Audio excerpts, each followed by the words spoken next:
Matter in our surrounding. जी हाँ, आज से जो आपका न्यू चैप्टर स्टार्ट हो रहा है वो ये है।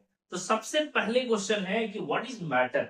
मैटर होता क्या है? ठीक है, तो देखो, एनीथिंग। जी हाँ, आपके आसपास जो कुछ भी दिख रहा है ना, आप थोड़ा दाएं और बाएं देखिए, देखिए जरा। ठीक है, आपके पास जो कुछ भी दिख रहा है ना, वो सब कुछ मैटर है ना। यानी शर्त ये है सिर्फ और सिर्फ कि anything which occupy space, occupy space and have मास। कोई भी ऐसी चीज जिसके पास अपना मास है, कुछ ना कुछ मास है, मास होगा तो वेट होगा, है ना।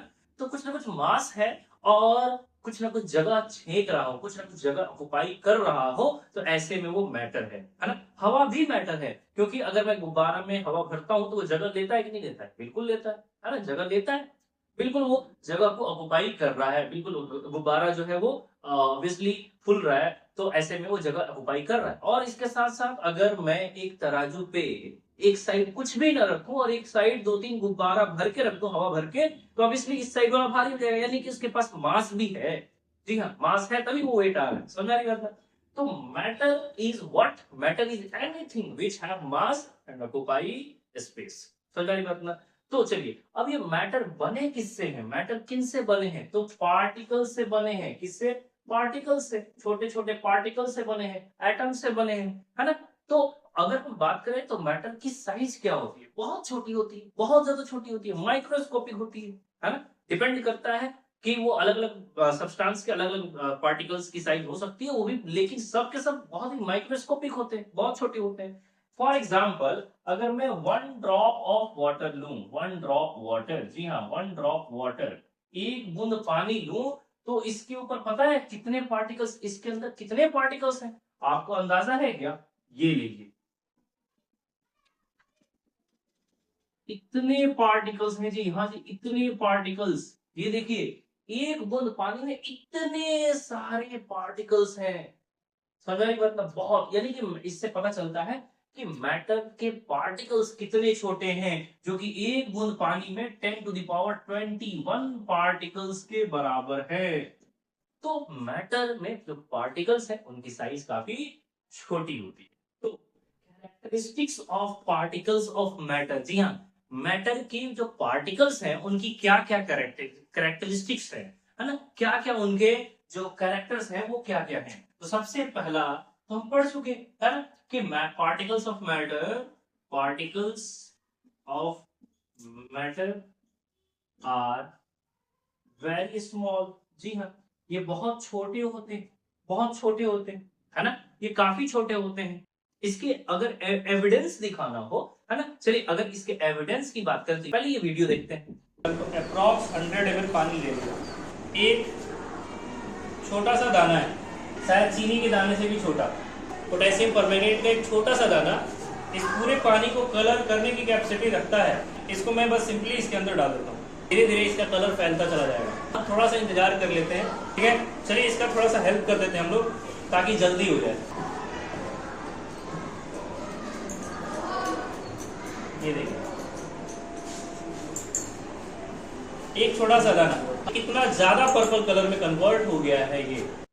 तो देखा आपने इस वीडियो में क्या दिखा? इस वीडियो में देखा कि पोटेशियम परमैंगनेट का कितना छोटा सा हिस्सा, छोटा सा हिस्सा पूरी पानी में फैल गया है। जी हाँ, पूरी पानी में फैल गया है। इसका मतलब पोटेशियम पार्ट जो परमैंगनेट है उसके पार्टिकल्स कितने छोटे हैं, कितने छोटे हैं कि पूरी पानी के एक एक पार्टिकल के बीच जा पा रहे हैं। समझ रही मतलब, ईंट का टुकड़ा लिया होता, ईंट का टुकड़ा लिया होता और उसे अगर मैं उसमें डालता तो वो तो नहीं फैल जाता ना, पूरी पानी में नहीं फैलता, ऑब्वियसली, है ना। लेकिन ये पोटेशियम परमैंगनेट या चीनी या नमक अगर मैं डालता हूँ, थोड़ा भी डालता हूँ, पूरी पानी में अगर फैल पा रहा है, इसका मतलब कि इतना छोटा उसके पार्टिकल्स हैं कि पूरी पानी में चले जा रहे हैं। बात समझ आ रही है ना? तो ऐसे में particles of matter are very very small. जी हाँ, पार्टिकल्स बहुत छोटे होते हैं, ठीक है। दूसरी कैरेक्टरिस्टिक्स की बात करें, have spaces between them। जी हाँ, spaces between them। Particles of matter have spaces between them, है ना। मैटर के पार्टिकल्स जो होते हैं उनके बीच स्पेस होता है, जगह खाली होता है। चलिए एक एग्जांपल लेते हैं, एक ग्लास पानी लेते हैं पूरा भर के, है ना, एक ग्लास पूरा भर के पानी लूं और दूसरे जग में डाल दूं, एक जग में डाल दूं, चीनी लूं, घोलूं, पूरी चीनी घुल जाए, जब जब शरबत बन जाए, वापस उसी ग्लास में ऐड करो। तो ये बताइए, क्या वो ग्लास में पानी पूरा आ जाएगा, या चीनी अलग से ऐड हुआ था इसलिए कुछ शरबत रह जाएगा जग में? क्या कंप्लीटली भरेगा, या कुछ एक्स्ट्रा आ जाए, एक्स्ट्रा हो जाएगा शरबत? है ना? बहुत सारे लोगों के दिमाग में आया कि सर चीनी तो अलग से आया था, तो वॉल्यूम बढ़ जाना चाहिए, है ना, और जग में कुछ रह जाना चाहिए, लेकिन नहीं, नहीं रहेगा। है ना? क्यों? क्योंकि चीनी जो है वो उसके स्पेस के अंदर गया है। जी हाँ, देखिए मैं एक एग्जांपल दे रहा हूं। मान लीजिए कि ये पानी के पार्टिकल्स है, ये पानी के पार्टिकल्स है, ऐसे, है ना, ऐसे पानी के पार्टिकल्स है।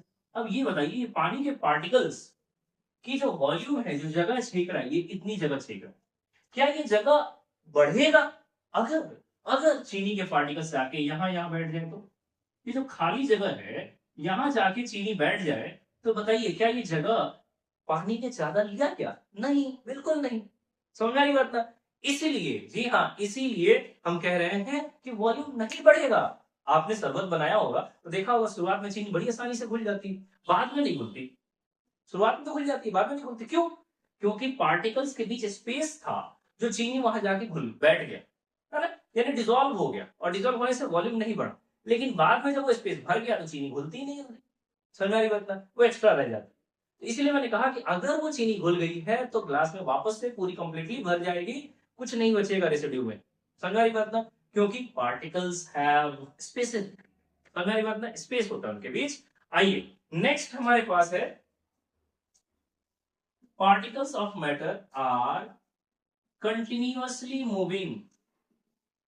जी हाँ, continuously moving. Particles of matter, matter के जो पार्टिकल्स हैं वो कंटिन्यूअसली मूव कर रहे हैं। जी हाँ, कंटिन्यूअसली मूव कर रहे हैं। मम्मी ने बिरयानी बनाया रूम में, आपके किचन में। मम्मी ने बिरयानी कहाँ बनाया? किचन में। लेकिन आप रूम में बैठे बैठे आपको खुशबू आ गई। कैसे आया भाई? कैसे आएगी खुशबू? तो ऑब्वियसली जो गैस के पार्टिकल्स है वो मूव कर रहे हैं, है ना, किचन से आप तक पहुंचे हैं। समझ में आ रही बात ना? तो particles of matter are moving. जो पहले हमने एग्जांपल पोटेशियम परमैंगनेट कर लिया था, उसमें कलर अपने आप धीरे धीरे, वहां तो मैंने चलो डिसॉल्व कर लिया था, नहीं भी डिसॉल्व करता धीरे धीरे धीरे धीरे पूरा पानी क्या हो जाता, कलर हो जाता। इट मींस कि पानी के पार्टिकल्स कलर ले लेके और क्या हो रहा है, वो इधर उधर मूव कर रहे हैं, मूव कर रहे हैं, मूव कर रहे हैं, जिसकी वजह से पूरा पानी धीरे धीरे कलर हो रहा है। यानी कि लिक्विड के पार्टिकल्स हो, गैस के पार्टिकल्स हो, मूव कर रहे हैं। इनफैक्ट सॉलिड के पार्टिकल्स मूव करते हैं, ठीक है ना, उनके पार्टिकल्स के बीच गैप बहुत कम होता है, वो सिर्फ अपनी जगह पे वाइब्रेट करते हैं, but particles of matter are moving. जी हाँ, मूव कर रहे हैं। समझ में आ रही बात ना? मैं क्या करूं, दो रॉड को, लोहे की रॉड को आपस में एक साथ रख के एटमोस्फेयर में छोड़ दूं, क्या होगा?